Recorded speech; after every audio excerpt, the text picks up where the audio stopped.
I'm saying that it looks like we're all petitioning a king here.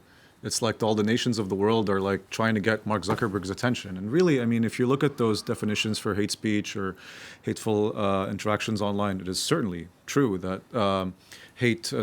speech generated by racism or sexism is very prominent and a very large part of it. But I don't think that covers even perhaps barely half of the hate that goes on online. And I think that the entire dynamic is broken here. I would like to suggest an alternate narrative as to what's happening.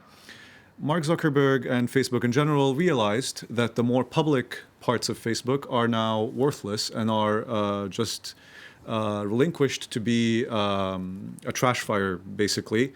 And that the actual valuable attention of Facebook users is moving towards the more private parts of the platform.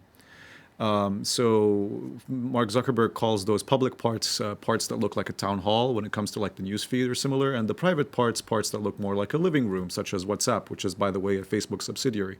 And that's where most of the usage is these days, WhatsApp, not the Facebook pages and feeds and so on.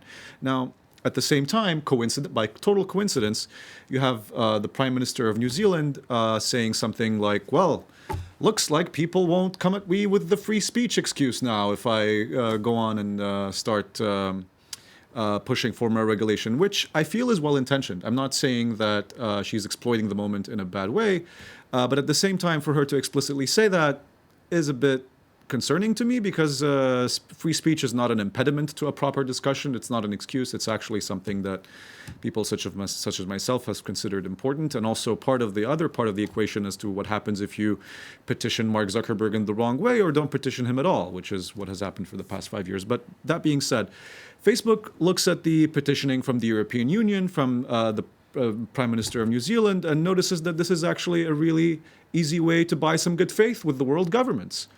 They're like, okay, well, world governments want us to police these platforms in ways that are convenient to them, or that address political issues such as hate speech that are popular right now to be addressed. Great, we'll just give them. We've been holding on to these platforms for the longest time, and we've been wanting to police them the way that Mark wants for the longest time. But now we don't have to anymore. Now we don't care anymore, because now we know that the value of Facebook is in the living room parts, the WhatsApp parts. So fine, take them, police them.